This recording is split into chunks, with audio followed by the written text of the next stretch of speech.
শহীদ করে সেই মিছিলে শামিল করে নিও।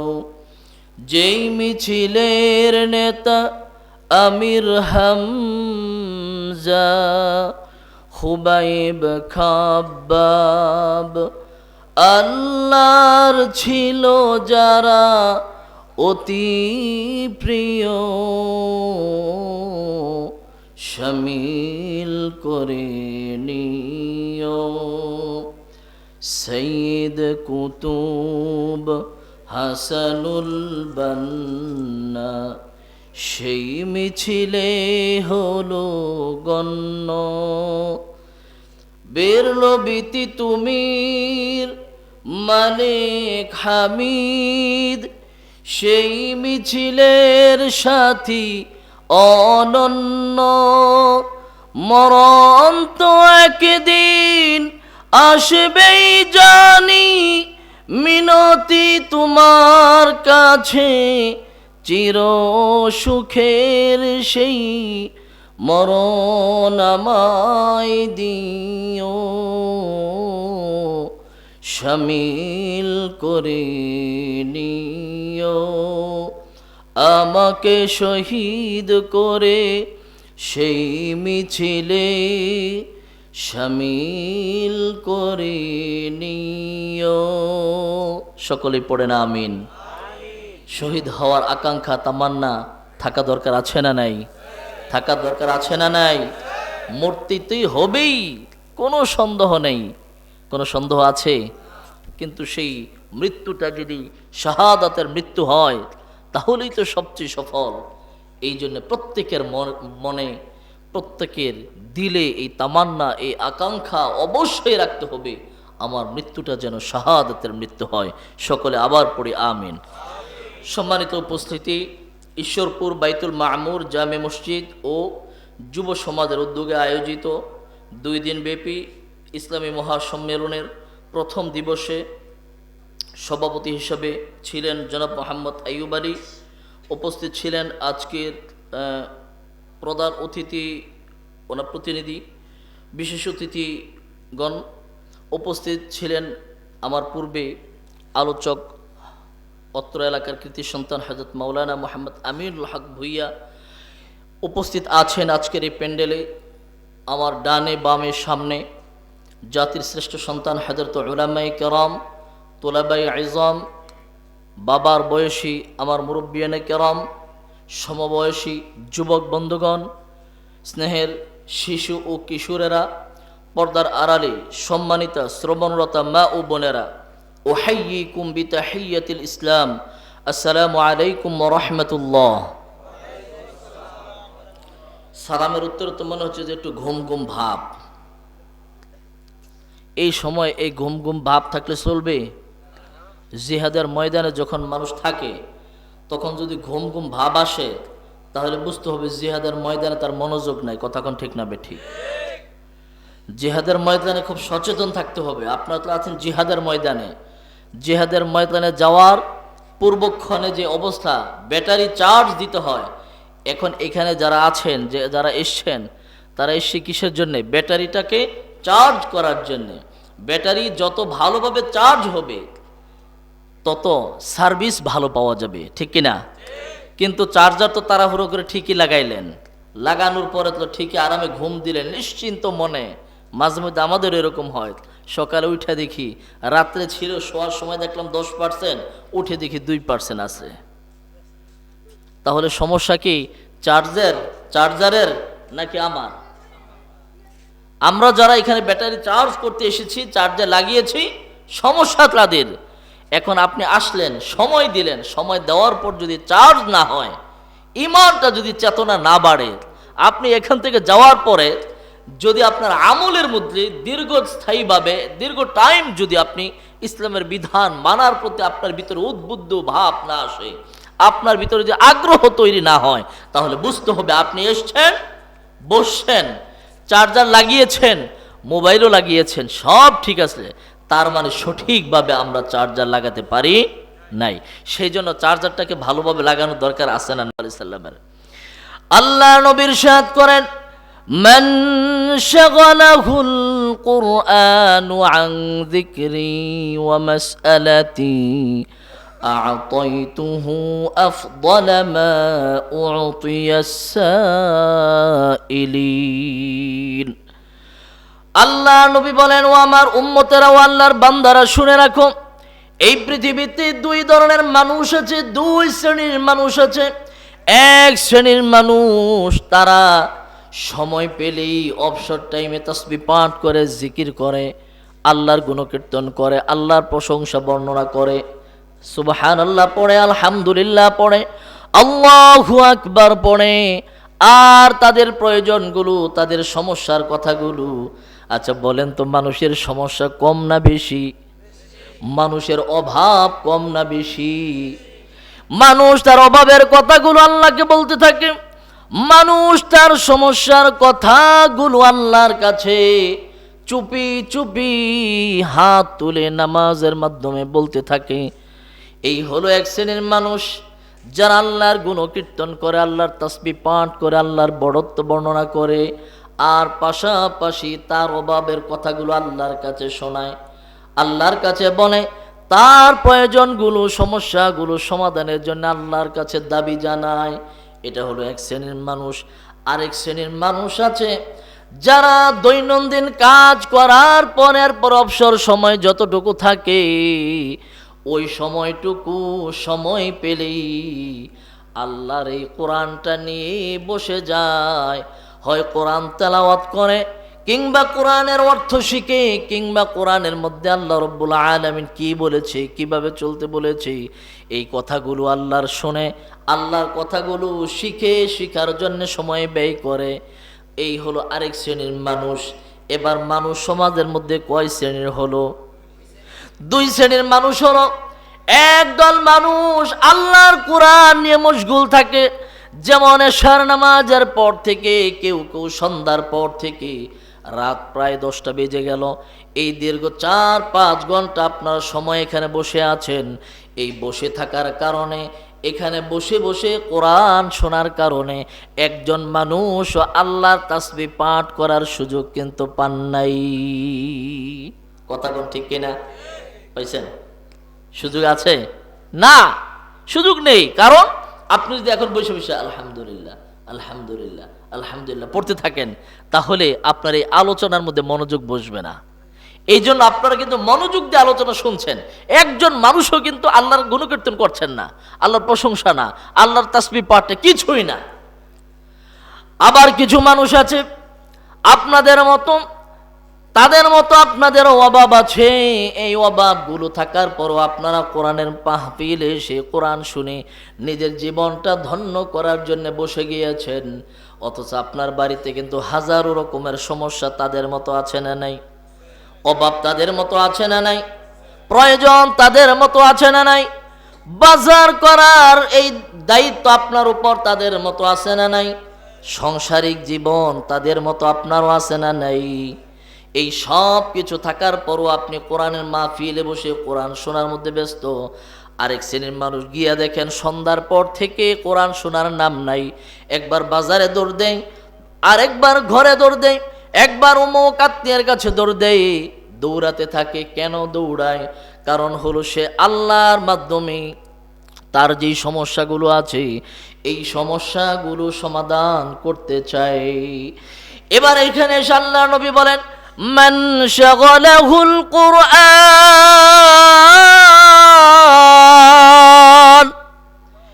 যে ব্যক্তি আল্লাহর কোরআন নিয়ে মশগুল থাকবে, আল্লাহর কোরআন শিখার জন্য যে ব্যস্ত হয়ে যাবে, আর এই ব্যস্ততার কারণে আল্লাহর কাছে কোনো কিছু বলতে পারে নাই, দুনিয়ার কোন মানুষের কাছে দৌড়াতে পারে নাই, আল্লাহ রব্বুল আলামিন ওই বান্দাগুলোর জন্য কি পুরস্কার ব্যবস্থা করেন এবার শুনেন।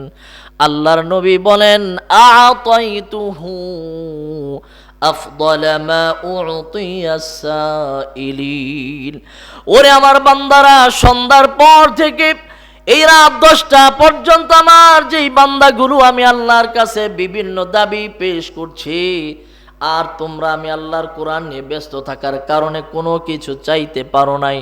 বান্দারে আমি আল্লাহ জানি তোমাদের কি কি সমস্যা আছে, যেহেতু আমার কোরআনটা নিয়ে তোমরা ব্যস্ত, আমি আল্লাহ ওই মানুষগুলো থেকে বেশি তোমাদের প্রয়োজনগুলো পূরণ করে দেই। আমি আল্লাহ রাব্বুল আলামিন ওই মানুষগুলোর থেকে বেশি তোমাদের অভাবগুলো দূর করি, এবং কোন প্রয়োজনটা আগে পূরণ করা দরকার, কোনটা পরে পূরণ করা দরকার, এটা মানুষ বেশি জানে নাকি আল্লাহ বেশি জানে? আরো চিৎকার দিয়ে কে বেশি জানে? যে আল্লাহ বেশি জানেন, ওই আল্লাহ রাব্বুল আলামিন, আল্লাহর যে বান্দাগুলো বসে বসে আল্লাহর কোরআনটা নিয়ে ব্যস্ত সময় কাটায়, আল্লাহ রাব্বুল আলামিন ওই বান্দাগুলোর প্রয়োজনগুলো সেইভাবে পূরণ করতে থাকে। এবার বলেন তো, সন্ধ্যার পর থেকে যারা দৌড়াদৌড়ি করতেছে, লাভবান তারা বেশি হচ্ছে নাকি এই যে এখানে আজাইরা বসে রয়েছেন লাভবান তারা হচ্ছে? যারা বসে আছে লাভ কি তারা বেশি পাচ্ছে নাকি ওই যারা দৌড়াচ্ছে এদিক সেদিক, আহারে আমার প্রয়োজন পূরণ কে করবে, কে করবে? তারা কে করছে? লাভবান কে হচ্ছে বলেন? যারা বসে আছে। তার মানে আপনি যদি আরো কিছু সময় এখানে বসে থাকেন তাহলে লাভ কম না বেশি? লাভ কম না বেশি? এবার বলেন তো, আপনাদের মধ্যে কে কে আছেন সেই বীর পুরুষ দেখতে চাই যে আল্লাহর আমার প্রয়োজন পূরণ করার দরকার নাই, আমি জামুগা। কারণ আপনি যদি যারা বসে থাকবেন তাদের প্রয়োজন তো আল্লাহ পূরণ করবে বেশি গুরুত্ব দিয়ে, ঠিক কি না? এখন আপনি এরকম কোন বীর পুরুষ কারা আছে একটু দেখতে চাই, যে না আমি চলে যাব, তো গেলেই তো আল্লাহ তাআলা প্রয়োজন পূরণ করা বন্ধ করে দিবে, তখন আপনার চাইতে হবে, আমার চাইতে হবে। আর যদি বসে থাকে তাহলে আল্লাহ নিজ দায়িত্বে বান্দার প্রয়োজনগুলো পূরণ করতে থাকবে একটার পর একটা। এরকম একজন বান্দা দেখি যে না আমি চলে যেতে চাই, আলহামদুলিল্লাহ। কেউ যাবেন না? কেউ যাবেন না? তাহলে চলেন এবার আমরা আলোচনার দিকে চলে যাই। আপনাদের এখান থেকে আমাকে একটা বিষয় দেওয়া হয়েছে। বিষয়টা কি? চমৎকার একটা বিষয়। সেটা হলো ব্যক্তি ও পরিবার গঠন ইসলাম। ব্যক্তি গঠন, পরিবার গঠন, দুইটা জিনিস গঠন করতে বলা হয়েছে। কে বলছে? ইসলামে বলছে। আর এই বিষয়টা আপনাদের এলাকাবাসীর যুব সমাজ এবং মসজিদ কমিটি এই দুই গ্রুপ মিলে এই বিষয়টা আমার সাথে শেয়ার করেছে। কেন শেয়ার করেছে? এর কারণ হলো আজকে ব্যক্তির চরিত্রের মধ্যে অবক্ষয় চলছে, কথা বলেন ঠিক কিনা? নাম্বার দুই, পরিবারগুলো হয়তো কোটি কোটি টাকার মালিক বাবা হয়তো হয়ে গিয়েছে সন্তানদের মাধ্যমে, হয়তো সমাজের মধ্যে খুব ভাব নিয়ে চলে যে আমি অনেক কিছু হয়ে গিয়েছি, কিন্তু এই পরিবারগুলো যে ধ্বংস হয়ে গিয়েছে একদম তারা যদি স্বীকার নাও করে, এরপর এটাই হলো মহাসত্য, ঠিক কিনা? আজকে আমাদের পরিবারগুলো নিয়ে আমরা এত কষ্টের মধ্যে আছি, এটা আপনারা জানেন আর না জানেন, স্বীকার করেন আর না করেন, আমরা ইমাম সাহেবরা এটা ভালো করে জানি। তিনটা জায়গায় এসে দুনিয়াতে মানুষ কখনো তথ্য লুকায় না। সেই তিনটা জায়গা কি? এক নম্বর হলো উকিলের কাছে। উকিলের কাছে গিয়ে সব স্বীকার করে, ঠিক কিনা? নাম্বার দুই, ডাক্তারের কাছে, কোনো কথা লুকায় না, সব বলে। নাম্বার তিন, হুজুরদের কাছে, ইমামদের কাছে সব গোপন কথা বলে। যুবকেরা এই পরিবার নিয়ে যে কি জাহান্নামের মধ্যে আছে, সেই জন্য আমি যখন 2011-তে হজে গেলাম, কাবাগরের সামনে বসার পর আমার এক বিয়াই এসে বলতেছে, কি ব্যাপার বিয়াই, কি খবর, কি দোয়া করেন?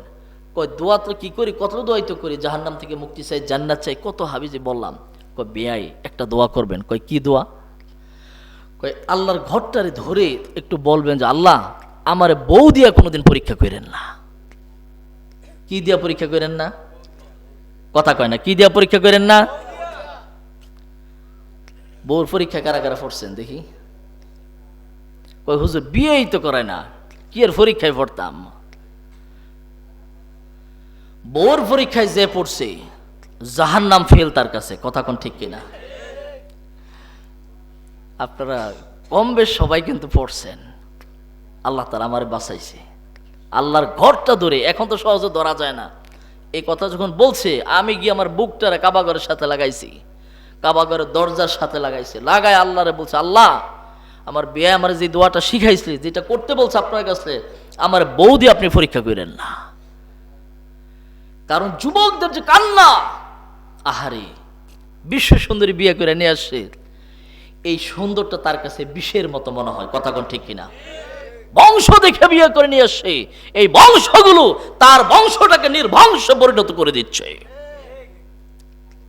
এবার চলেন আমরা একটু চলে যাই, পরিবার কি করে আমরা গঠন করব। আজকে কিছু বিষয় বলবো আপনাদেরকে। আপনাদের সামনে তেলাওয়াত করছি সূরাতুল তাহরিম, 28তম পারার একেবারে শেষের সূরা, সূরা মুলক এর আগের সূরা, সূরাতুত তাহরিমের 6 নম্বর আয়াতুল কারিমা। এই আয়াতের মধ্যে আল্লাহ তাআলা একই কথা বলছেন। কি বলছেন? আল্লাহ তাআলা বলছেন, ইয়া আইয়ুহাল্লাযীনা আমানু কু আনফুসাকুম ওয়া আহলিকুম নারা। ও আমার ইমানদার গোলামেরা রে, ও আমার ইমানদার বান্দারা, ও আনফুসাকুম, নিজেকে জাহান্নামের আগুন থেকে বাঁচাও, নিজেকে গঠন করো, ও আহলিকুম নারা, আর তোমার পরিবার পরিজনদেরকে গঠন করো, তাদেরকেও জাহান্নামের আগুন থেকে বাঁচাও। আজকে যদি বাবা যুবককে বিবাহ করিয়ে দেওয়া হয়, পরিবার ওই যুবকের বিবাহের মাধ্যমে শুরু হয়। এবার বিবাহের পর থেকে প্রত্যেকটা যুবক আর যুবতীর একটা আকাঙ্ক্ষা, একটা তামান্না থাকে, আহারে কখন বাবা ডাক শুনবো, কখন আব্বা ডাক শুনবো। সন্তানকে বড় আশা করে বিবাহ করিয়েছে, মেয়েকে বহু আশা করে কষ্ট করে সম্মানিত একটা সুযোগ্য পাত্রস্থ করেছে। এবার বলেন তো, আপনার আশেপাশে যারা ঘুমায় একটু ডাক দেন, একটু জাগায়া দেন, কারণ ঘুম থেকে উঠে দেখবে গুরুত্বপূর্ণ কথা সব চলে গিয়েছে। আশেপাশে যারা ঘুমাইতেছে একটু দেখেন না, একটু ডানে বামে তাকান না, একটু ধাক্কা দেন, একটু খোসা দেন, দোস্ত আসো দুনিয়াতে, সব যাইতেছে গা। এবার আল্লাহ রাব্বুল আলামিন বান্দাকে বলল, বান্দারানি, একজন যুবক যখন বিবাহ করে, বহু কষ্ট করে তাকে বিবাহ করায়, যুবকটিকে যখন বিবাহ দেওয়া হয়, এবার তাদের মধ্যে একটা জিনিস আকাঙ্ক্ষা থাকে, কখন আব্বা ডাক শুনবো, আম্মা ডাক শুনবো। কথা কোন ঠিক কিনা? আহারে সন্তান যখন হয় কত কষ্ট তারা সহ্য করে, অথচ এই যুবক এক গ্লাস পানি পর্যন্ত এমনও আছে কষ্ট করবে বলে সে তুলে পর্যন্ত খায় নাই, তার বাপ মা তারে সেই কষ্টটা দেয় নাই। যুবতী তেমন কোনো কষ্ট করে নাই, আর এখন কত কষ্ট করে। কেন কষ্ট করে? আর কারণটা কি? একটা মাত্র কারণ, আর তা হলো একটু আব্বা ডাক শোনা।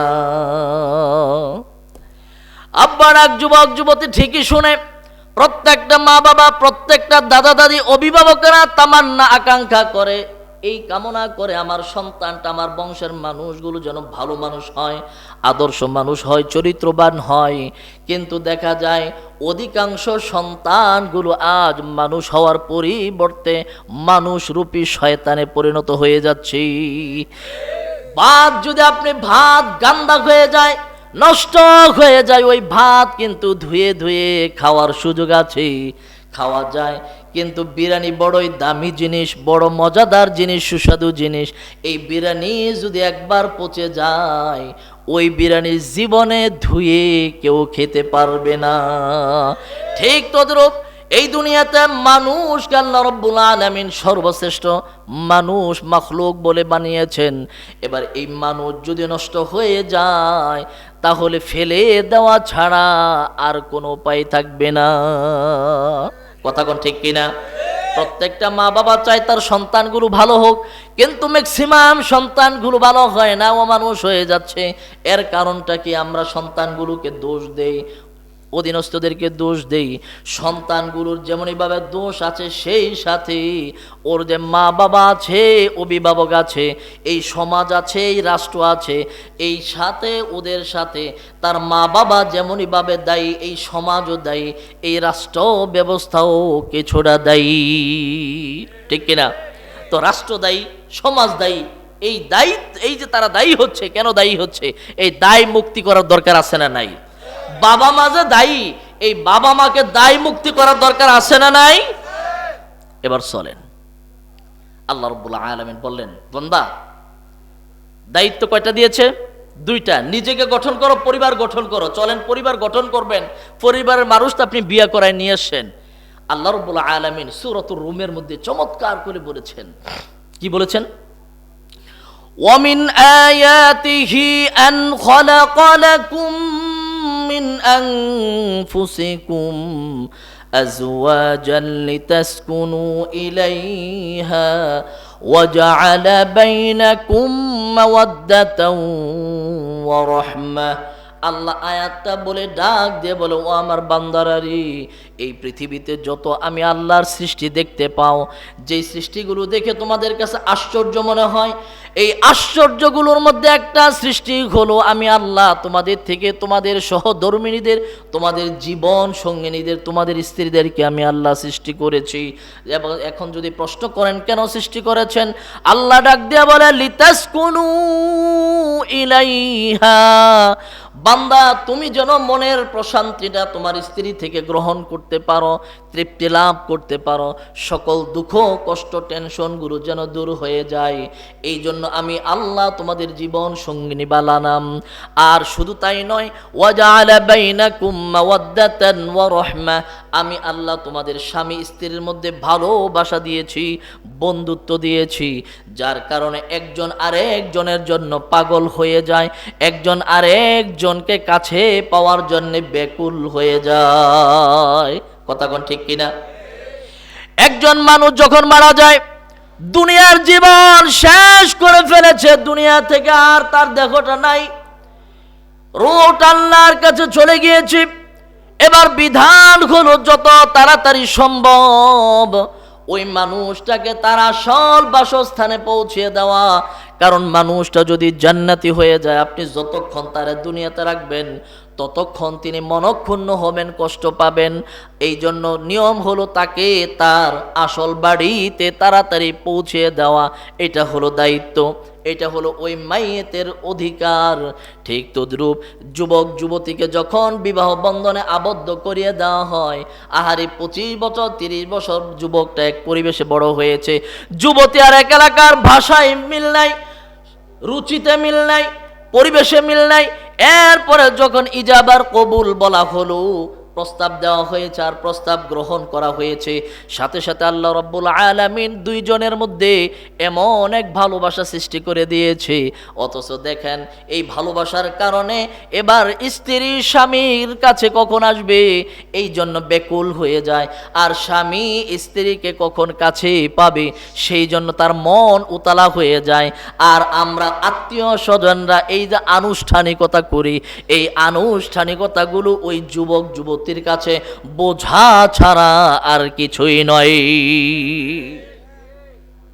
রাইট, শুদ্ধরা বাজাই আছে না নাই? এই দাদিরে নিয়ে আয়, নড়তে পারে না তাও নিয়ে আয়, কেন? এক চামিচ দই খাওয়াবে, বৈশা খাওয়ায়, অমুকে খাওয়ায়, তুমুকে খাওয়ায়, এই হাবিজাবি করতে করতে রাত বাজায় 14টা, আছে না নাই?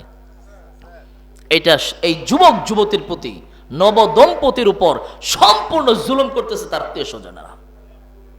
এশার নামাজ পড়বে আউয়াল ওয়াক্তে, কোন ওয়াক্তে? মেয়ের বাড়ি থেকে পাত্রী নিয়ে একেবারে দ্রুত রওনা হবে, এশা এসে বাড়িতে আউয়াল ওয়াক্তে পড়বে, খাওয়া দাওয়া শেষ, বাস তাদেরকে তাদের গন্তব্যে স্থায়ী বাসস্থানে পাঠিয়ে দিবে, বাস, কোনো কথা নাই। এটা হলো তাদের অধিকার। এবার দেখেন আল্লাহ রাব্বুল আলামিন কথাটা কেন বললাম? আল্লাহ রাব্বুল আলামিন স্বামী স্ত্রী একজন আরেকজনকে বন্ধু বানিয়েছে, অথচ দেখেন মেয়েটা স্বামীর কাছে আসার জন্য পাগল হয়ে গেছে, ছেলেটা মেয়ের কাছে যাওয়ার জন্য পাগল হয়ে গেছে। কিন্তু 1 ঘন্টা আগে, একদিন আগে একটু চিন্তা করেন তো, এই মেয়েটাকে কাছে পাওয়ার জন্য আমাদের সমাজের যে যুবকগুলো আছে, তরুণগুলো আছে, বেহায়াগুলো আছে, একটা ফুল নিয়ে, তাও ফুলটা কিনে না, আরেকজনের গাছ থেকে চুরি করে সেটা নিয়ে সেখানে সে হাজির হয়। আর তুমি যাবা ক্লাসে প্রথম বেঞ্চে বসার জন্য, ক্লাসের টিচারের পড়াটা যেন ভালোভাবে বুঝতে পারো সেই জন্য, কিন্তু সেটা তো জীবনও যায় না। প্রথম আগে আগে ক্লাসে যায়, বাড়িতে বুঝে আমি খুব ভালো ছাত্র, কিন্তু পরীক্ষা শেষে দেখা যায় যে সে আসলেই ভালো ছাত্র, কিন্তু শেষের দিক দিয়া। তাহলে সে প্রত্যেক দিন আগে আগে কেন গেল? আগে আগে গেছে প্রথম বেঞ্চে বসার জন্য না, ওই সেরির পাশে বসার জন্য। কথা কোন ঠিক না বে ঠিক? যেই যুবক মেয়ে থেকে একটু আই লাভ ইউ এই শব্দটা শোনার জন্যে বছরের পর বছর তার পিছনে পিছনে ঘুরছে, বাপের পকেটটারে একেবারে তামা তামা বানায় ফেলছে চুরি করে, অথচ আল্লাহ রাব্বুল আলামিন দেখেন শুধুমাত্র বৈধভাবে একটু ইজাব প্রস্তাব দিয়েছে আর গ্রহণ করেছে, সাথে সাথে আল্লাহ তাআলা উভয়ের মধ্যে ভালোবাসা তৈরি করে দিয়েছে। এখন একজন আরেকজনকে ছাড়া ভালো লাগছে না, কখন একজন আরেকজনের কাছে আসবে, এই যে টান, এই যে আকর্ষণ, এই আকর্ষণ তৈরি করে দিয়েছেন তিনি কে? আরো চিৎকার দিয়ে তিনি কে? আল্লাহ রাব্বুল আলামিন। কেন করেছেন? যেন তারা এই পরিবার নামক মহা যে সমুদ্র আছে, এই সমুদ্রের মধ্যে ডাকাত দল আছে, দস্যুরা আছে, হিংস্র প্রাণী আছে, জলোচ্ছ্বাস আছে, টর্নেডো আছে, সিডর আছে, বিশাল বিশাল ঢেউ আছে পর্বতমালার মতো, এই সব কিছু মোকাবেলা করে বন্ধুত্বের বন্ধনে আবদ্ধ হয়ে একজন আরেকজনের সাথে লেগে থেকে এরপরে এই সমুদ্র পাড়ি দিয়ে তারা গন্তব্যে পৌঁছবে। এই জন্য আল্লাহ তাআলা এই ভালোবাসা তৈরি করে দিয়েছে। এখন যদি নাবিক দুইজন ঝগড়া লেগে যায় মাঝপথে, তাহলে সিডর দস্যু যখন আসবে বাঁচতে পারবে? যখন ঢেউ আসবে বাঁচতে পারবে? একজনে কইবে ফানি তুই হিস, আরেকজনে কইবে তুই হিস, এই হিসতে হিসতে শেষ, দুইজন ফানির ভিতরে। কথা কোন ঠিক কিনা? তো এগুলোই তো হচ্ছে। মশারি কয় আজকে তুই টানা, আরেকজনে কয় তুই টানা, একজনে কয় আপনি টানান, কয় আরেকজনে কয় আপনি টানান। এই শুরু হয়েছে, এই যে সিজনও শুরু হয়েছে আর এই যুদ্ধের সিজন শুরু হয়েছে। কথা কোন ঠিক কিনা? সম্মানিত ভাইয়েরা আমার, এই কথাগুলো হাসির জন্য বলি নাই, বিনোদনের জন্য বলি নাই, এই কথাগুলো বলেছি ভিন্ন একটা কারণে। আল্লাহ রাব্বুল আলামিন আপনি যে পরিবার গঠন করবেন, এই পরিবার গঠন করার জন্য উপকরণ, উপাদান তো দরকার। আপনার তো আগে উপাদান দরকার, ঠিক কিনা?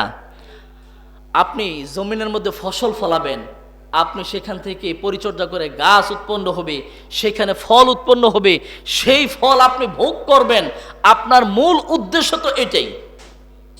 জমিন কিনা তো হলো এই কারণে, কথা কোন ঠিক কিনা? ঠিক তদ্রূপ আপনি যে বিবাহ করলেন, শুধু মনের চাহিদা মেটানোর জন্য তো বিবাহ উদ্দেশ্য না। বিবাহের মূল উদ্দেশ্য হলো আল্লাহর জমিনে আল্লাহর দ্বীন কায়েম হলো উদ্দেশ্য। এবার আপনার দ্বীন কায়েম শুরু হবে। বিবাহের মাধ্যমে আল্লাহর বান্দিকে ঘরে নিয়ে আসলেন, এই হলো উপকরণ, উপাদান তৈরি হলো। এবার জমিনের মধ্যে বীজ বপন করা লাগবে। বীজ যদি বপন না করেন, গাছের অঙ্কুরোদ্গম হবে না, গাছগুলো গজাবে না, চারা বাড়বে না। চারা বাড়বে, এক পর্যায়ে সন্তান হবে। ওই চারাগুলো ঠিক মতো বেড়ে উঠছে কিনা, চারাগুলো ফসল দেয় কিনা, এই বিষয়গুলো খেয়াল রাখতে হয়। এবার বলেন তো, আপনাদেরকে পরিবার গঠন করার জন্য এক নাম্বার যে বিষয়টা দরকার, সেই বিষয়টার শিরোনামটা আমরা পরে বলবো। আগে শিরোনামের বিষয়গুলো আপনাদেরকে একটু বুঝাই। এক নাম্বার হলো, আপনি খুব ভালোভাবে চিন্তা করলেন, নারা আগামী সিজনে আম রূপালি আর বাজার থেকে কিনে খাবো না, নিজের গাছ থেকে খাবো। এই চিন্তা আপনার অন্তরে লালন করলেন। লালন করার পর এবার আপনি এই চিন্তাকে ধারণ করতে হবে। ধারণ করার জন্য আপনি এক খণ্ড জমি খুঁজতে লাগলেন। খুঁজতে খুঁজতে বহু জমিন আপনার জীবনে আপনি দেখলেন, জমিনগুলো আপনার পছন্দ হয় না। এবার জমিন একটা পছন্দ হয়েছে কালীগঞ্জ পৌরসভার কাছে, একেবারে উপজেলার সামনে, একেবারে মেন রোডের মধ্যে জমিন, সুন্দর একটা জমিন, চতুর্দিক দিয়ে স্কয়ার, চতুর্দিক দিয়ে বাউন্ডারি দেওয়া। যে দেখে প্রথম দর্শনেই, প্রথম দেখাতেই জমিনটা পছন্দ হয়ে যায়, এমন কিছু জমিন খরিদ আমাদের জীবনে আমরা করি কিনা? আপনি তো এমন একটা জমির সংবাদ পেলেন, সংবাদ পেয়ে খোঁজ খবর না নিয়ে আপনি গিয়া জমিনটা খুঁজে আপনি জমিনটা খরিদ করে নিয়ে আসলেন। এবার যেই শোনে যে অমুকে উপজেলার সামনে একটা জমিন খরিদ করেছে, বাজারে যায়, উপজেলায় যায়, আর দেখে দেখে সবাই পছন্দ করে। কিন্তু আপনি বীজ আমরুপালি চারাগুলো রোপণ করতে গেলেন। রোপণ করার পর দেখা গেল একদিন যায়, 2 দিন যায়, 1 সপ্তাহ 2 সপ্তাহ যায়, 1 মাস 2 মাস যায়, কিন্তু চারাগুলো জাগ্রত হওয়ার পরিবর্তে চারাগুলো সতেজ হওয়ার পরিবর্তে আস্তে আস্তে দমে যাচ্ছে, পাতাগুলো ঝরে যাচ্ছে, গাছটা শুকিয়ে যাচ্ছে। এমন এক পর্যায়ে দেখা গেল 100 চারা আপনি রাজশাহী থেকে নিয়ে এসেছেন, সেই 100 চারার মধ্যে চারা একটাও জীবিত নাই, অথবা যদি 10টা চারা জীবিত থাকেও ফসল দেওয়ার মতো, ফল উৎপাদন হওয়ার মতো হয় নাই। এবার বলেন, আপনি যেই উদ্দেশ্য নিয়ে এই জমিনটা খরিদ করেছেন, এই উদ্দেশ্য সাধন হলো কিনা? উদ্দেশ্য কিন্তু হাসিল হয় নাই। কেন হয় নাই? কারণ আল্লাহর নবী সাল্লাল্লাহু আলাইহি ওয়াসাল্লাম বললেন, বান্দা তুমি যখন কোনো নারীকে বিবাহ করবে তখন তার মধ্যে 4টা বৈশিষ্ট্য দেখবে। 1 নাম্বার বৈশিষ্ট্য দেখবে ওই নারী, ওই 4টা বৈশিষ্ট্যের মধ্যে একটা হলো ওই নারী সুন্দর কিনা, তার গায়ের রং সুন্দর কিনা, এটা দেখবে, এটা একটা। নাম্বার 2 হলো আরেকটা বৈশিষ্ট্য হলো ওই নারীর বংশটা ঠিক আছে কিনা, ওই নারীর বংশটা উজ্জ্বল কিনা, নারী বেশি ওই বংশের মানুষগুলো বেশি সন্তান জন্ম দিতে, সন্তান ধারণ করতে সেই সক্ষমতা তাদের মধ্যে আছে কিনা, এটা হলো আরেকটা। নাম্বার 3 হলো ওই নারীর মধ্যে তাদের ধন সম্পদ আছে কিনা। নাম্বার 4 হলো ওই নারীর মধ্যে দ্বীন আছে কিনা। আল্লাহর নবী বলে, ফাজফার বিযাতিদ্দীন। ও আমার উম্মতেরা রে, তুমি যখন কোনো নারীকে বিবাহ করবে এই 4টা বৈশিষ্ট্য দেখবে। এই 4টা বৈশিষ্ট্যের মধ্যে প্রথম 3টা বৈশিষ্ট্য যদি কমও পাওয়া যায়, যদি নাও থাকে কোনো অসুবিধা নেই। যদি 4র্থ বৈশিষ্ট্য যদি দ্বীন থাকে, তাহলে ওই দ্বীনটা নিয়ে তুমি সন্তুষ্ট থাকো। আল্লাহ তাআলা ওই একটা বৈশিষ্ট্যের মাধ্যমে বাকি 3টার ঘাটতি পূরণ করে দেবে। এবার প্রশ্ন হলো কিভাবে পূরণ করবে? আপনি যে জমিন কিনলেন, খুব সুন্দর আকর্ষণীয় জমিন, চতুর্দিক দিয়ে বাউন্ডারি দেওয়া, দেখতে প্রথম দেখাতেই পছন্দ হয়ে যায়, কিন্তু এই জমিনের পূর্বে কি ছিল? এই জমিনটা উর্বর না অনুর্বর এটা আপনি যাচাই করেন নাই। জমিন যদি উর্বর হয়, জমিন যদি চতুর্দিক দিয়ে বাউন্ডারি নাও থাকে, তাতেও কোনো লস নাই, ঠিক কিনা? জমিন যদি উর্বর হয়, জমিন যদি ওই নিম্নভূমি হয়, তাতেও কোনো লস নাই। জমিন যদি উর্বর হয়, দেখতে যদি ভালো নাও হয়, যদি দূরে হয়, তাতেও কোনো লস নাই। কারণ উর্বর হলেই ওটার মধ্যে আমি যেই বীজ রোপণ করব, সেখান থেকেই ফসল উৎপন্ন হবে, আর সেই ফসল দিয়ে আমার গোলা ভরপুর করে দেওয়া যাবে। ঠিক না বে ঠিক? ঠিক না বে ঠিক? এবার দেখেন, জমিন ফসল উৎপাদনের জন্য প্রথম শর্ত হলো জমিন উর্বর কিনা এটা দেখতে হবে। এখন আপনি যে গাজীপুর ওই যে জায়গাটার মধ্যে জমিনটা কিনলেন, এই জমিনের ইতিহাস হলো এই জায়গাটা ছিল গর্ত। এই কালীগঞ্জ উপজেলার যত ময়লা পলিথিন যা আছে সব নিয়ে ওই গর্তের মধ্যে ফেলছে। এই গর্ত ভরাট হয়েছে পলিথিন দিয়া, আর এই এলাকার যত রাবিশ আছে এই রাবিশগুলো দিয়ে ওই জমিন ভরাট হয়েছে। এবার আপনি বলেন তো, এই জমিনটা কি উর্বর নাকি অনুর্বর? উর্বর হবে না, ঠিক কিনা? আপনি যত বীজ এখানে বপন করতে চান আপনি করতে পারেন, কিন্তু ফসল উৎপন্ন হবে না, গাছ উৎপন্ন হবে না। ঠিক তদ্রূপ যুবক ও যুবকের বাবারা, ছেলেকে তো বিবাহ করাবা, আপনারা করাবেন, যুবকরা তোমরাও তো বিবাহ করবা, ঠিক কিনা? তোমার উদ্দেশ্য কি?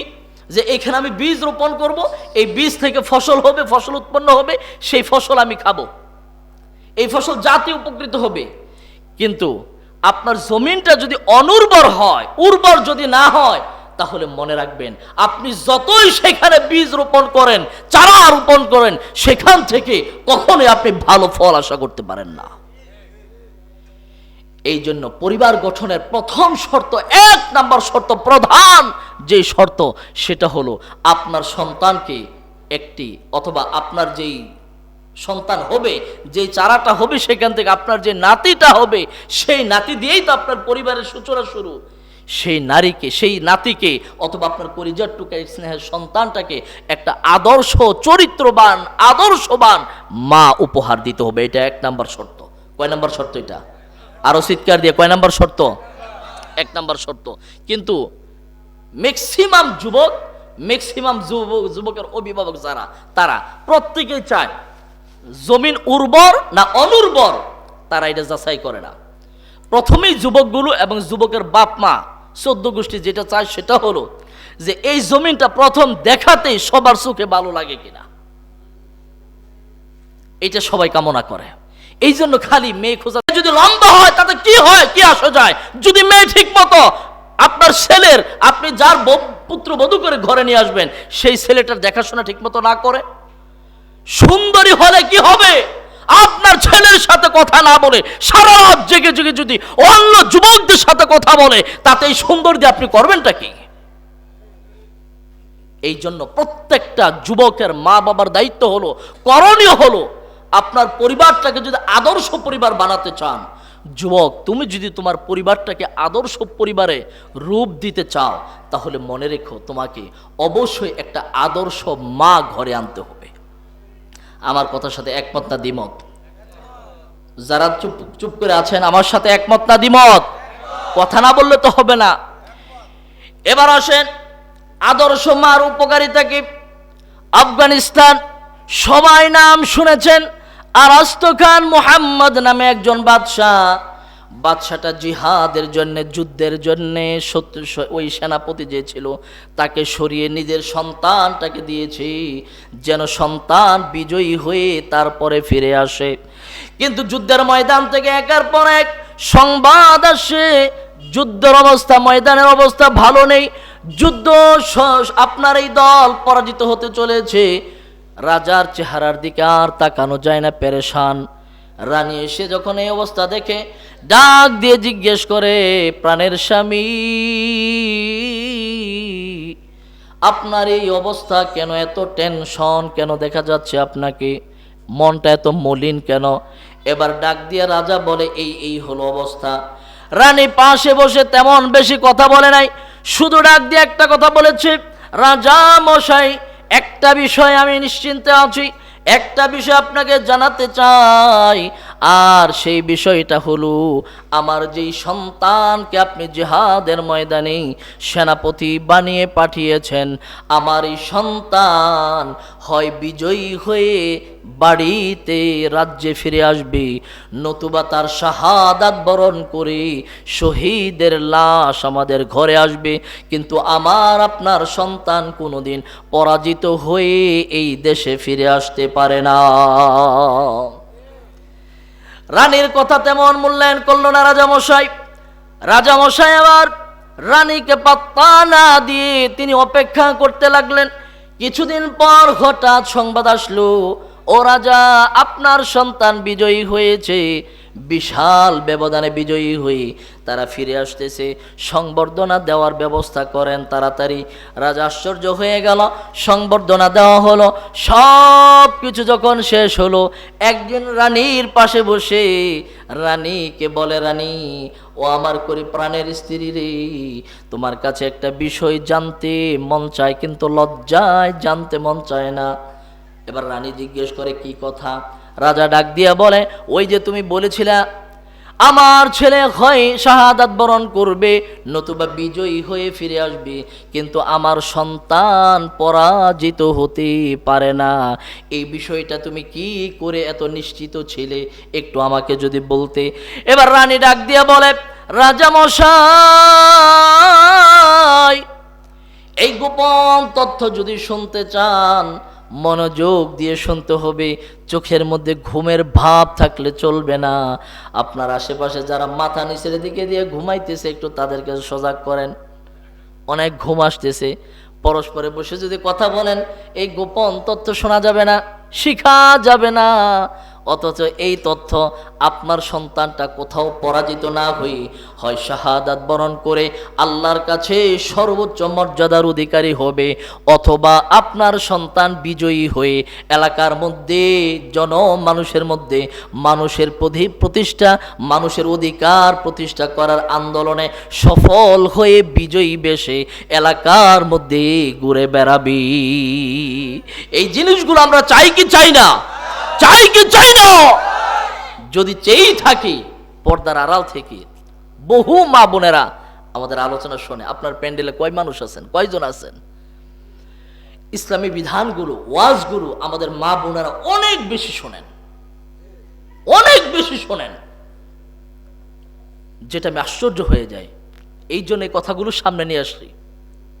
আজকের ওয়াজটা পুরুষদের তো দায়িত্ব আছেই, এর মধ্যে নারীদেরও আছে। এবার রানী গোপন তথ্য বলছে, ইনফরমেশন, কিভাবে তিনি এত নিশ্চিত হলেন যে সন্তান হয় বিজয়ী হবে, নতুবা শাহাদাত বরণ করে আল্লাহর কাছে সর্বোচ্চ মর্যাদার অধিকারী হয়ে জান্নাতের পাখি হয়ে পুরা জান্নাত ভ্রমণ করতে থাকবে। আল্লাহু আকবার। এবার বলেন তো, আপনার সন্তানটা যদি জান্নাতের পাখি হয়ে যায়, সাইফুল চিটাগংয়ের, চট্টগ্রামের সে আইনজীবী, সে জান্নাতের পাখি হয়েছে, এর থেকে একজন মা এবং বাবা সম্মানের মর্যাদার প্রতীক আর জীবনে কিছু হতে পারে না। কারণ শহীদের বাপ, শহীদের মা কিয়ামতের ময়দানে আল্লাহর কাছে যখন এই শহীদ যদি একবার বলবে আল্লাহ আমার মা আমার বাপ ছাড়া আমি যাব না, আল্লাহ তাআলা তার দাবিকে কখনোই ফিরিয়ে রাখবে না। কেন? কারণ আল্লাহ কোরআনে বলেছে, ওয়ালাকুম ফিহা মা তাশতাহি আনফুসুকুম ওয়ালাকুম ফিহা মা তাদউন। এটা হলো জান্নাতীদের একটা নিয়ামত, বৈশিষ্ট্য। সেটা কি? জান্নাতীরা যখন যা চাইবে, এই দুনিয়াতে অনেক চেয়েছে তারা পায় নাই, অনেক কষ্ট করেছে পায় নাই, মনের প্রয়োজনগুলো, মনের বাসনাগুলো পূরণ করতে পারে নাই, এটা দুনিয়াতে ছিল। এই জন্য আল্লাহ তাআলা জান্নাতীরা যখন জান্নাতে যাবে, ও পরিকল্পনা করছে, চিন্তা করতে শেষ হয় নাই, আল্লাহ তার চিন্তার আলোকে তার সামনে এনে সব কিছু হাজির করে দিবেন। আল্লাহু আকবার।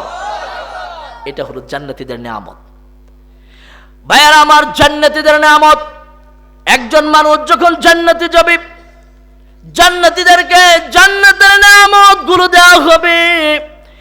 এরপরে আল্লাহ রাব্বুল আলামিন জিজ্ঞেস করবে, ও জান্নাতীরা রে, আল্লাহর পক্ষ থেকে জিজ্ঞাসা করা হবে, ও আমার জান্নাতি বান্দারা, নিয়ামত কি সব পাইছো নাকি? মনটা কি শান্ত হয়েছে নাকি? দুনিয়াতে কত কিছু চাইছো, পাও নাই, কিন্তু আজকে কত নিয়ামত পেলে, মন শান্ত হয়েছে কিনা? জান্নাতি ডাক দিয়ে বলবে, রব্বুল আলামিন, বহু নিয়ামত পেয়েছি, নিয়ামতের কোনো অভাব নাই, কিন্তু এখনো আসল নিয়ামত না পাওয়ার কারণে এখনো আমাদের মনটা আমরা শান্ত করতে পারি নাই। আল্লাহ রাব্বুল আলামিন দুনিয়াতে যেমন সপ্তাহে একদিন বাজার হয়, ওই জান্নাতের মধ্যে শুক্রবার দিন আল্লাহ রাব্বুল আলামিন বাজারের ব্যবস্থা করবে। ওই বাজারের মধ্যে জান্নাতীরা সবাই যাবে, দোকানের মধ্যে, বাজারের মধ্যে পণ্যগুলো নিয়ে দোকানদাররা বসে থাকে। পণ্য দেওয়ার সাথে সাথে এক হাত দিয়ে পণ্য দেয়, হাতটা আরেকবার বাড়ায় রাখে, তাড়াতাড়ি পণ্যের দাম দেন। কথা কোন ঠিক কিনা? কিন্তু জান্নাতীরা জান্নাতের মধ্যে জান্নাতের নিয়ামতগুলো নিয়ে এমন ভাবে সাজায় রাখবে, ওখানে শুধু আপনি চাইবেন, সুন্দর করে তারা প্যাকেট করে করে আপনাকে দেবে, কিন্তু কোনো দাম তারা সেদিন চাইবে না। এবার জান্নাতীদের ওই বাজারের মধ্যে জান্নাতীরা জান্নাতের নিয়ামতগুলো পাবে, আর সেখানে আল্লাহ রাব্বুল আলামিন একটা প্যান্ডেল করবে, স্টেজ করা হবে। স্টেজের মধ্যে অতিথিরা বসবে, সামনে যে সারিগুলো থাকবে, চেয়ারগুলো, আসনগুলো থাকবে, ওই আসনের মধ্যে প্রথম আসন থাকবে মিনান নাবিয়্যিন, প্রথম আসন বিন্যাস হবে নবীদের জন্য। এরপরে দ্বিতীয় সারি আসন বিন্যাস হবে ওয়াসসিদ্দীকিন। আল্লাহু আকবার। আসে না কথা? কার? আল্লাহ। সিদ্দিকিন যারা সত্যবাদী, যারা তাদের জন্য, যারা আবু বকরের মতো সত্যবাদী। আবু বকর কেমন সত্যবাদী ছিল? আল্লাহর নবী বিভিন্ন বিষয় বলতো, নতুন নতুন বিষয় বলতো। আবু জেহেলরা সেগুলো নিয়ে তামাশা করত, মুনাফেকরা সেগুলো নিয়ে তামাশা করত, মুনাফেকরা সেগুলো নিয়ে বাড়াবাড়ি করত, ইসলাম বিদ্বেষীরা সেগুলো নিয়ে বাড়াবাড়ি করত। এবার একদিন বিশ্বনবী মেরাজ থেকে সব কিছু দেখে এসে যখন আবু জেহেল রে ডাক দিয়া কয়, আবু জেহেল রে, কালকে রাত্রে এই ঘটেছে, এশার পরে গেছি, ফজরের আগে আসি, আর এই সব দেখে আসি। আবু জেহেল দৌড় দিয়া কয়, আবু বকরের কাছে গিয়ে, এতদিন তো মনে করেছিলাম পাগল, এখন তো দেখি প্রমাণ সহ পাগল। নাউজুবিল্লাহ। আবু বকরের কাছে গিয়ে আবার, আবু বকর রে, তোমার দুস্থ তোমার বন্ধু কি বলে শুনছো নাকি? কয় আমার দুস্থ কি বলে? কয় এতদিন যা বলেছে মনে করেছিলাম মাথা খারাপ হয়ে গিয়েছে, কিন্তু আজকে দেখি পুরাই মাথা খারাপ। কয় কেন মাথা খারাপ? আচ্ছা বলেন তো, এখান থেকে সবচেয়ে একবারে ফ্রি রাস্তা দিয়া, রাস্তাটা যদি আঁকাবাঁকা না হয়, সোজা হয়, এই রাস্তা দিয়ে খুব দ্রুত নতুন নতুন দামি বাইক দিয়ে, ধরেন 300cc বাইক দিয়ে যদি কেউ যায়, অথবা দামি কোনো নতুন মডেলের গাড়ি দিয়ে যদি কালীগঞ্জে যায়, কতক্ষণ সময় লাগবে মিনিমাম? বলেন কয় মিনিট? 10 মিনিট। এটা হলো সর্বনিম্ন। এবার মিনিমাম 10 মিনিট সময় লাগবে। কিন্তু কেউ যদি এসে বলে আপনার কাছে যে আমি 2 মিনিটে কালীগঞ্জ ঘুরে এসেছি, এবার বলেন তো আপনার কাছে কেমন মনে হবে বিষয়টা? একটু আশ্চর্য মনে হবে কিনা? ঠিক তদ্রূপ রাসূলুল্লাহ সাল্লাল্লাহু আলাইহি ওয়াসাল্লাম যখন মেরাজের কথা বললেন, মক্কা থেকে বাইতুল মুকাদ্দাস পর্যন্ত দ্রুতগামী ওট বা ঘোড়া দিয়ে, বাহন দিয়ে যেতে মিনিমাম 40 দিন সময় লাগতো। আর মুহাম্মদ নাকি এশার নামাজের পরে গিয়ে ফজরের আগে নাকি চলে এসেছে। আবু বকর ডাক দিয়া বলে, আবু জেহেল রে, তুমি যে এই কথা বলছো, এই কথা সত্য নাকি? কয় হ্যাঁ সত্য। কয় আমার দোস্ত বলেছে সত্য নাকি? কয় হ্যাঁ আমার দোস্ত বলেছে। হ্যাঁ আমাদের দোস্ত বলেছে। ওয়েট, হ্যাঁ আমাদের দোস্ত বলেছে। কয় কি বলেছে? কয় হ্যাঁ আমাদের আমার তোমার দোস্ত বলেছে। কয় কি বলেছে? তোমার দোস্ত বলেছে। আবু বকর ডাক দিয়ে বলে, আমার দোস্ত যদি বলে থাকে তিনি এশার পরে মেয়ারাজ গিয়েছে, আবার ফজরের আগে এসেছে, তাহলে আমি আবু বকর স্বীকৃতি দিচ্ছি আমার দোস্ত যা বলেছে তা সব সত্য, সব আমি এক বাক্যে মেনে নিলাম। আল্লাহু আকবার। এর নাম হলো সত্যবাদী। সম্মানিত হাজিরিন, আজকে আমাদের কালীগঞ্জের কৃতি সন্তান, আমাদের গর্ব, সকলের পরিচিত মুখ জনাব খায়রুল হাসান ভাই আমাদের মাঝে ইতিমধ্যে উপস্থিত হয়ে গিয়েছেন। লিল্লাহি তাকবীর, লিল্লাহি তাকবীর। খায়রুল হাসান সাহেবের আগমন, প্রধান অতিথির আগমন, বাংলাদেশ জামাত ইসলামীর পক্ষ থেকে গাজীপুর মহানগরীর সম্মানিত নায়েবে আমিরের আগমন। এই ঈশ্বরপুর বাইতুল মামুর এই এলাকার পক্ষ থেকে আমাদের আজকের প্রধান অতিথি আমার খুব কাছের মানুষ, আমার সম্পর্কে মামা হয়, তো এই জন্য মামারে একটু আহলান সাহলান, যেটা সুন্নাত, সম্মানিত মানুষকে সম্মান প্রদর্শন করা। রাসূল বলেছেন, মাল্লাম ইয়ারহাম সাগীরানা ওয়া লাম ইউআক্কির কাবীরানা ফালাইসা মিন্না। রসুলের দলভুক্ত কারা নয়? যারা ছোটদেরকে স্নেহ করে না, সম্মানিত মানুষের সম্মান দেয় না, ওরা হলো আমার, রসুল বলেছে আমার দলের অন্তর্ভুক্ত নয়। তাহলে সম্মানিত মানুষকে সম্মান দেওয়া, এটা কার আদর্শ? রসুলুল্লাহর আদর্শ। কার আদর্শ? ইতিমধ্যে প্রধান অতিথি আমাদের মাঝে এসেছেন, ইনশাআল্লাহ উনি মূল্যবান কিছু আলোচনা, দিক নির্দেশনা, এই কালীগঞ্জকে কি করে আরো এগিয়ে নিয়ে যেতে পারি আমরা, এই বিষয়ে তিনি কথা বলবেন ইনশাআল্লাহ। তো ততক্ষণ মামারে কিছু ওয়াজ শোনায় বিষয় বিষয়, ঠিক কিনা? বসেন, আসে একটু রেস্ট নেক, একটু ঠান্ডা হোক, তারপর ইনশাআল্লাহ সময় হলে কথা বলবেন।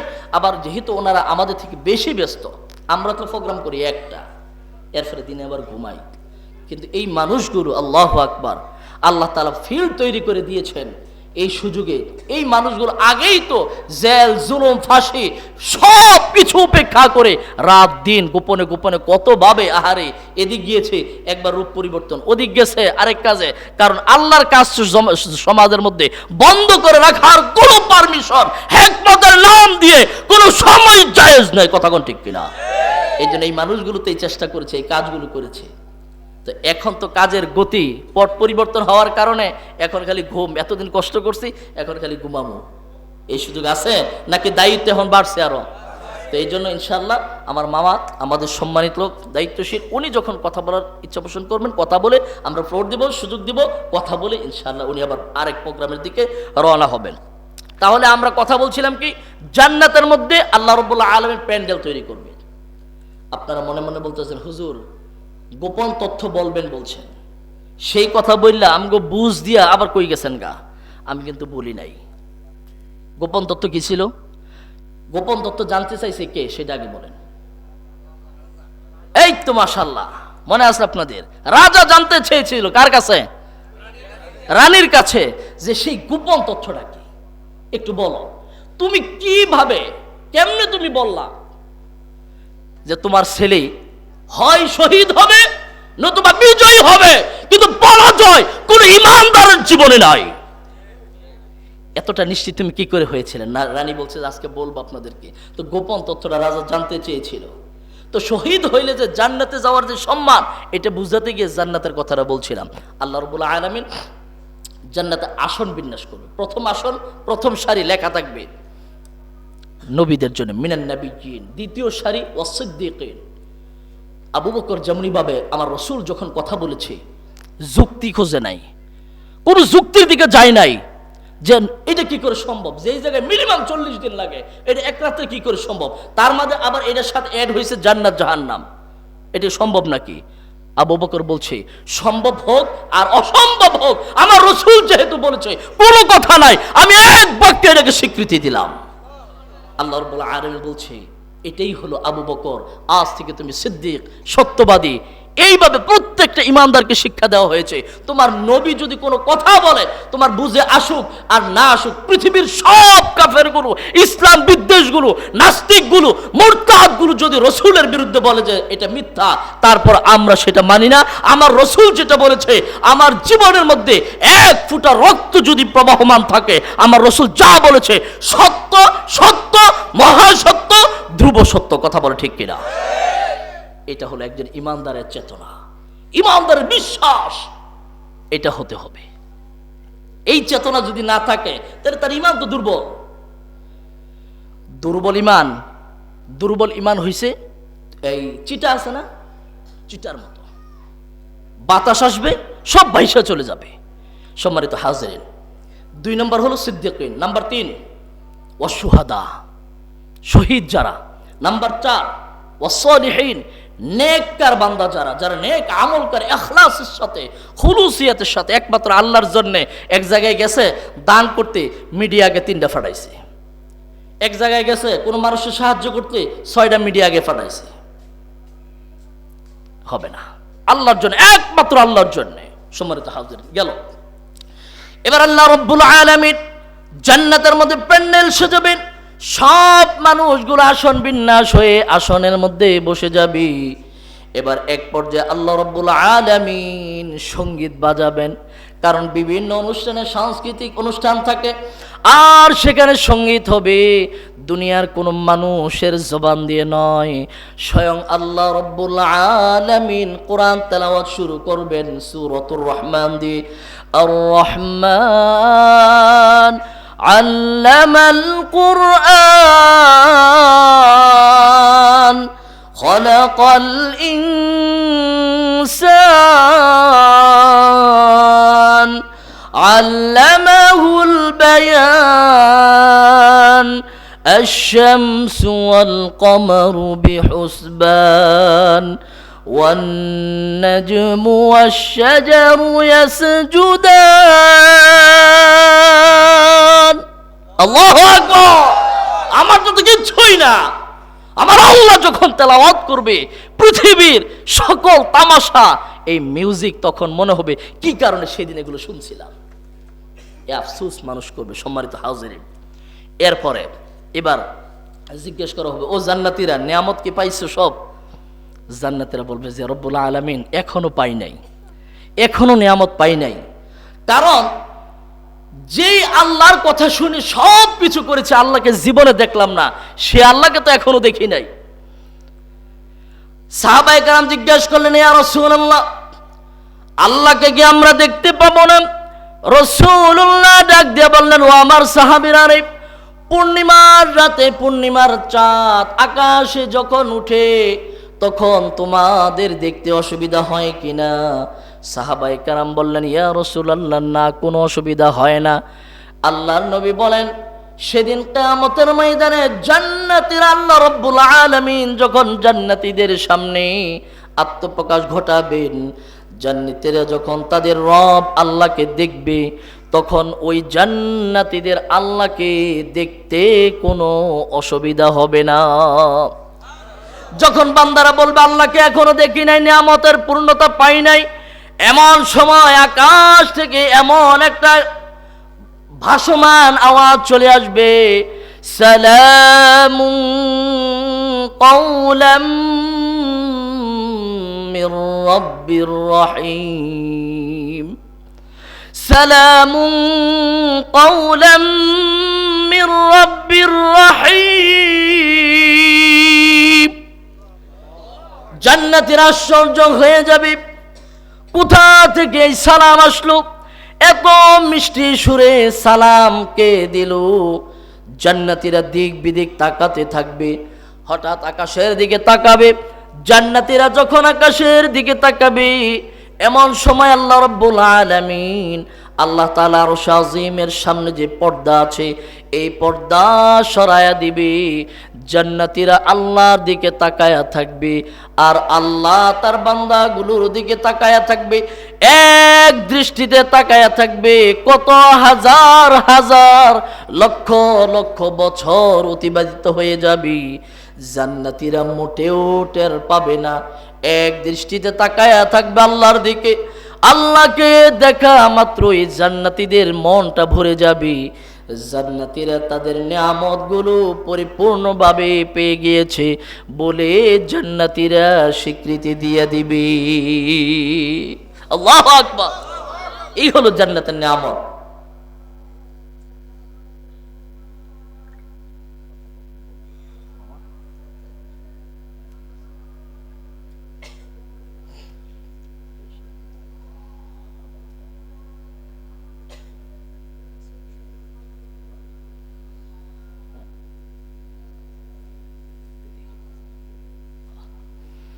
সম্মানিত হাউজারেন, যেহেতু আমাদের আজকের প্রধান অতিথি